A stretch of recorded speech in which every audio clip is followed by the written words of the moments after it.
कोण उठवलं खरं सांग? पप्पा नाही उठवलं, चाचीने उठवले.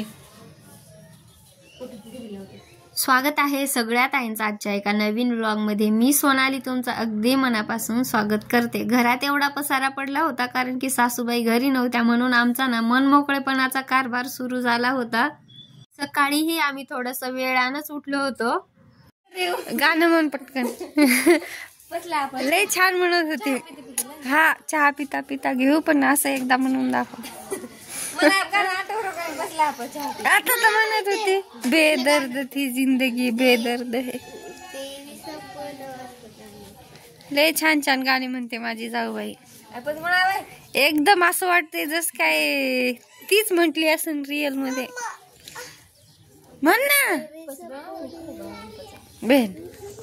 तर तोपर्यंत मी सगळ्यांसाठी चहा बनवला. बघा दुर्वा कशी खाते. मी खोटं नाही सांगत, माझ्या लेकरांनाही खूप जास्त चहाच आवडतो ताईंनो. आता ते चांगलं नसतं पण आवडतं त्यांना, माझ्यामुळे त्यांना सवय लागली. तर गावाकडे आले ना, आमच्याकडचे पाव खूप टेस्टी असतात आणि मग रोज आम्ही कोणाकडनं मागूनच घेत असतो. दिराला सांगितलं आणून दे, बिचारानं जाऊन आणून दिलं दुसऱ्या गावात. तर जाऊबाईंनी कपडे वगैरे धुतले. नंतर आम्ही आवरलो होतो आणि सासूबाई नव्हत्या. म्हटलं आता मलाच हे काम करावे लागेल, नाही तर आमची आई असली ना तर ती आपलं करून देते हे सगळं. तर म्हटलं आता फ्लॅटमध्ये तर आपल्याला काही हे वाळवता येत नाही बरं का, म्हणून म्हटलं आता गावाकडेच एकदा वाळून घेऊन गेले ना म्हणजे मग 5-6 महिने ते टिकतं. आता हे काही 3-4 महिनेच मला पुरेल. परत एकदा जाणं झालं की मग तेव्हा पण घेऊन येता येतं.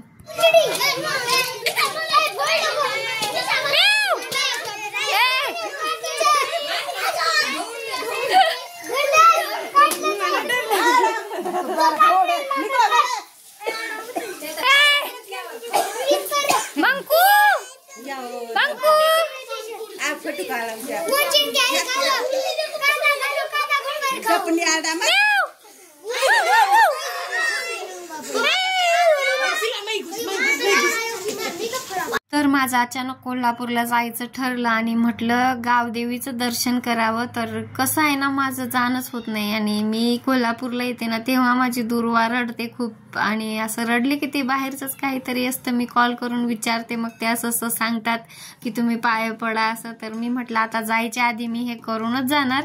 तर मी सासूबाई आणि मी आलो होतो इकडे देवीच्या दर्शनाला. आणि खरं सांगू ताईनो, मला माहितच नव्हती एवढी सुंदर देवी आमच्या गावात आहे. कधी येणं झालंच नाही माझं. देवीची ओटी भरायला सुद्धा मी जेवढं काही होतं ना माझ्याकडे ते सगळं घेऊन गेले होते. ब्लाऊज पीस होता, नारळ, तांदूळ, सुपारी, 1 रुपया, हळदी कुंकू आणि अगरबत्ती असं मी घेऊन गेले होते. आणि खरं सांगू ताईनो, मला नारळ माझा पावला, एवढं खुशी वाटली ना, मला खूप छान वाटलं. तर मी देवीला म्हटलं आई आता इथून पुढे मी आले ना तर हमेशा तुमच्यासाठी ओटी आणत जाईल. मी असं आता पहिल्यासारखं कधीच करणार नाही की नंतर येईल. मी नक्कीच तुमचं दर्शन घेऊन जाईल दरवेळेस. आणि खूप छान वाटलं. लगेच मला जायचं होतं बरं का ताईंनो. संध्याकाळचे 6 वाजले होते आणि मला 6:30-7ला निघायचं होतं. तरी पण मी वेळातून वेळ काढून म्हटलं ह्या वेळेस तर मी दर्शन घेऊन जाणारच आहे. आणि आपण देवाचं थोडंसंही काही केलं ना तर आपल्याला एवढं समाधान वाटतं ना, एवढं सुखी वाटतं, हे मला तिथं गेल्यावर समजलं. मी ओटी वगैरे भरली आणि मग दर्शन घेतलं. आईला म्हटलं एवढ्या दिवस मी आले नाही, माफ करा. मग सासूबाईंनी पण केलं. बाय कर येतो नाही म्हणून वापस.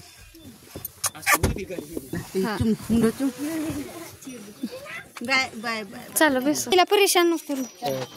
दर ना तुला